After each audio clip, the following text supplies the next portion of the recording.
जी। Doctor Pradeep ji, Gujarat से। राधे राधे राधे महाराज जी।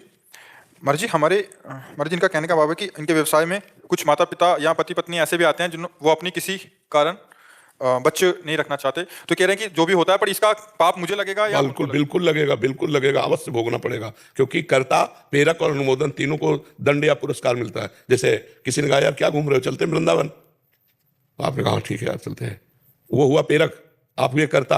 अगर कहाँ जा रहे हो, वृंदावन, अरे भाई आपके कितने बड़े भाग्य, वृंदावन जा रहे हैं, तो तीनों को बराबर पुण्य मिलेगा। हम उसके अच्छे के लिए, वो मेंटली रिटार्डेड पेशेंट है कभी। आप हमको ये बताओ, जीव है ना, हत्या होती है कि नहीं, तो फिर उसका पाप निश्चित है। वो मेंटल डिस्टर्ब है तो जन्म लेगा, अपने कर्मों को भोगेगा, माता पिता उसके भोगेंगे। आपने उसको मार दिया तो वो जीव कर्म रहित तो हुआ नहीं, वो अगला जन्म होगा उसका, वो अगला भोगेगा, लेकिन आपका नया कर्म बन गया, आपको भोगना पड़ेगा। माता पिता को तो दूसरी तरह से दंड भोगना पड़ेगा, आपको उसका हत्या का भोगना पड़ेगा। उसके पाप के भागीदार हम ना बने। अब बनना तो पड़ेगा जब आप मारोगे, लेकिन अगर नहीं करें तो नहीं करेंगे तो मतलब इसमें हम ये नहीं कह सकते कि आप निरपराधी हैं। भागवती कानून में कानून जब पास कर दिया जैसे कि इसकी कल फांसी होगी और वो पापाचारी सिद्ध हुआ, अब जो जल्लाद उसको फांसी देता है उसको पाप नहीं लगेगा, क्योंकि वो कानून ने सिद्ध कर दिया है उस जीव को कि इसने पाप किया और पाप के परिणाम में मृत्यु दंड का अधिकारी है, अब उसे जो मृत्यु दंड देता है उसका। लेकिन उस जीव को पापाधीन तो नहीं माना जा सकता, उस जीव का अपराध तो नहीं है जिसकी आप हत्या करते हैं।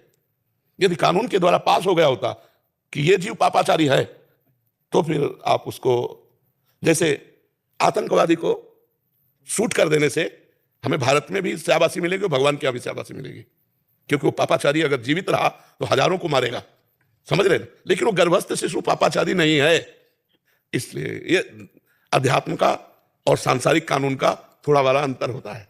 उस शास्त्रों से ही लिया जाता है कानून, लेकिन अंतर होता है। जैसे आज हमारा कानून लिव इन रिलेशन पास कर दिया, लेकिन हमारा शास्त्र ऐसा नहीं कहता।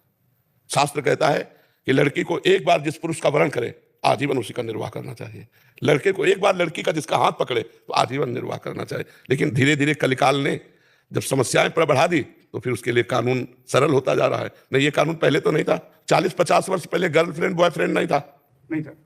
हम लोग स्कूलों में पढ़े, कभी ये चर्चा नहीं थी गर्लफ्रेंड बॉयफ्रेंड, दोस्ती दोस्ती खेल रहे, कबड्डी खेल रहे, सब ये नहीं था, ये व्यभिचार। तो अब जैसे ये चीजें बढ़ेंगी, जो आप कह रहे हैं ये चीजें बढ़ेंगी, तो अब आप अपने को बचा लो।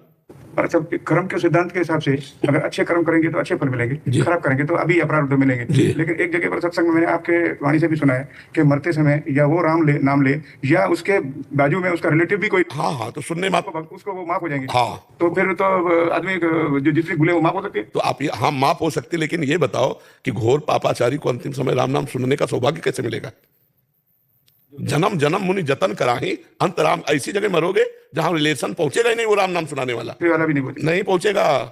कि अगर साधु का भी वो दर्शन करे डेड बॉडी तो भी उसको मिलेगा, ये सब सुना है। हाँ आप हर पॉइंट याद किए हो, लेकिन ऐसा साधु देखेगा ही नहीं उसकी डेड बॉडी को।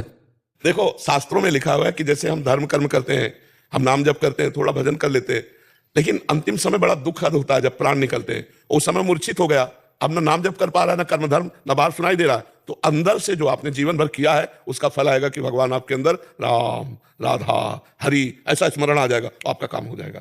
जीवन भर पाप किए हैं तो अंतिम समय वही पाप मंडराएंगे, वही आपका चिंतन बिगाड़ेंगे, वही आपका संयोग बिगाड़ेंगे, जिससे आपको दंड मिले। नहीं तो घोर पापाचारी चाहे जीवन भर रहो, अंतिम समय राम बोल दे या राम सुन ले, हमारा विश्वास, हमारी श्रद्धा कहती है, हमारा शास्त्र कहते हैं, उसका मंगल हो जाएगा, वो एक भी दंड नहीं भोगेगा, उस मुक्त हो जाएगा। जैसे अजामिल पुत्र के बहाने से बुलाया नारायण, तो हाँ, तो अंतिम समय उसका काम बन गया।